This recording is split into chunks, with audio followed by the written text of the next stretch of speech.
Hi, welcome to another episode of The Whole Message, another segment. Another segment. Melody and I, we do a lot of segments because we want you busting up those segments and sending them off to your friends and family. And it's, my whole point is, why take an hour to show you something that takes 5 minutes to show you?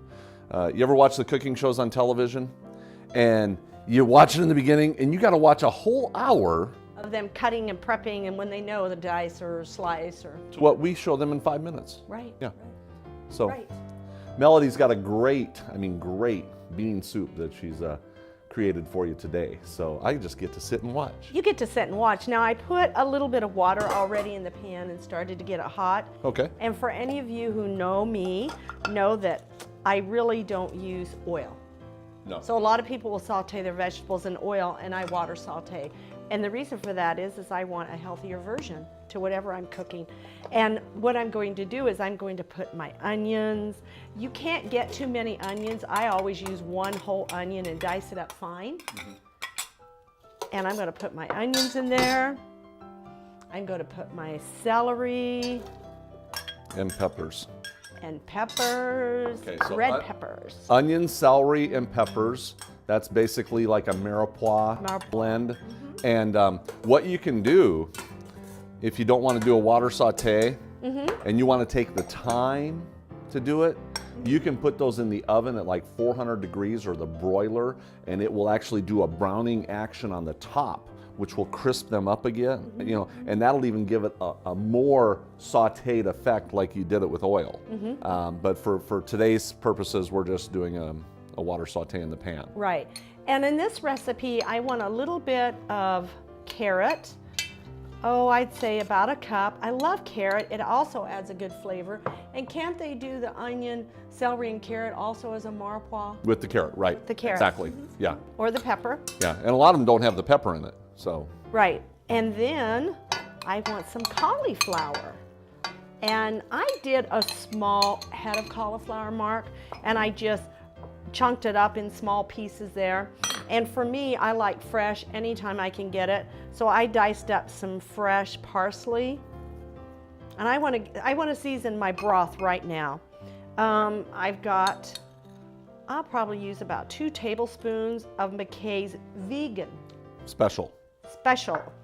And I love oregano, so we're going to put about a teaspoon of oregano. Sometimes you'll see that vegan special, it'll say VS for short. So when you see that VS, it's the vegan special.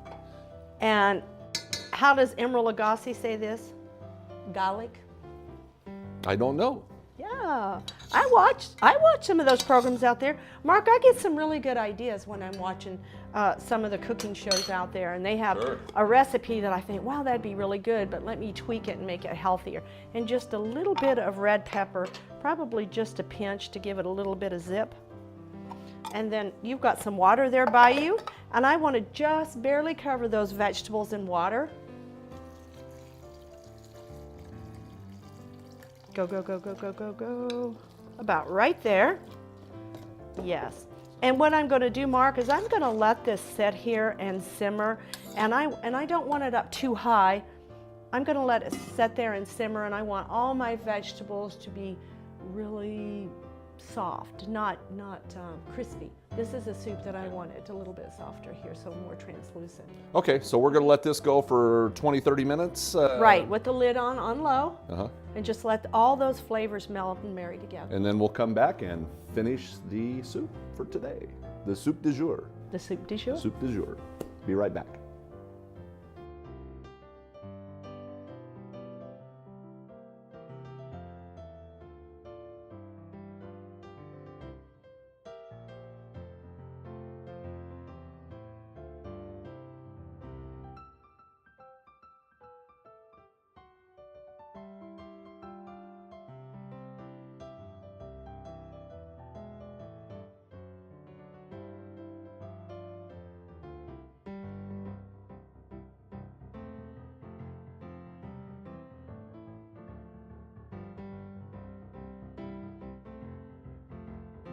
My curiosity is, how does it look? You want to see? Yes, I do. I want to smell. Isn't it wonderful? Hey, Mark, do you want to add those? Now, those are freshly cooked white beans. I like to get mine dry, and I'll do several servings of them and freeze them. If you want to dump those in. All of them? Yeah. Well, let's see here. Looks good. Oh, yeah. Wow, Mark. Now, normally, I would probably let this go another 15 minutes. If I want to add a little bit of water to it, taste it, you might want more seasoning depending on your taste. So you would do that.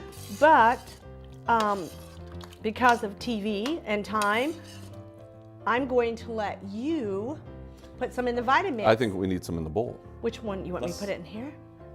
Oh, let's put some in the bowl. Because see, you could serve it just like that. You gave away my secret. What secret? My secret, putting it in the Vitamix. Oh, you did? Some things she knows. And I'm sitting here saying, I'm going to do my secret Vitamix thing. She sees the Vitamix coming out. She knows what I'm doing, but I didn't know she knew what I was doing. So I knew it. see how that works? Looky. There Isn't that you go. beautiful? I love So, that. You can serve it just like that. You can. Now my thought, and I've talked about this a few times, is that you want to take a percentage of What's your this, percentage? anywhere from 10 to 30%. Okay. And then we're going to blend this right in the blender here. That's plenty. Plenty. All right. So we've got a blending going on. Just a low blending. Is that what we're going to do? Not mushy, but just to. I'm just going to whip it up. All right.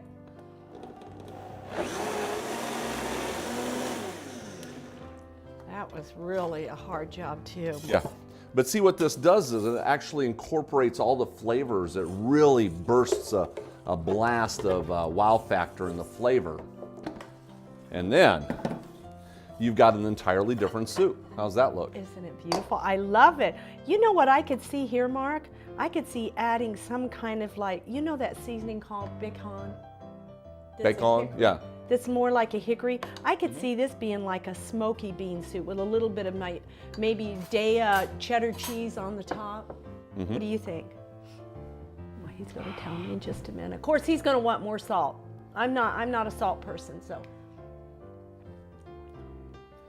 It tastes fabulous, but it could use a little salt. I knew it. I knew it. And for some of you, you might use pepper or whatever your seasonings of choice is. You know what? Make it your recipe. We're just giving you a base to go by. You know what? I make big containers, even by myself, because this is going in freezer containers, even freezer bags. I'm going to pop it in my freezer, and I might be shopping one day, come home and hungry. That's a go-to item. I could put it in a little pan, simmer it a little bit on the stove, and I've got fresh, wonderful soup any time of year. I think you could even add a little bit of a lemon. Ooh, yeah. Yeah. Yeah, a little lemon. But there's no oil. Most of the time, when you eat a soup base like this, you're going to find there's probably at least a third to a quarter cup of soup in there, isn't there, Mark? Of soup? I'm sorry, of oil. Oh, in the soup. I'm thinking about eating this soup. It's really good. It is. Yeah. I'm not stopping. Okay. Sorry, but Okay. Well, maybe I have to say goodbye to you today because we're done here with this recipe in the kitchen here at the Whole Message while Mark is eating, okay? We'll catch you here the next time. Thanks for being with us.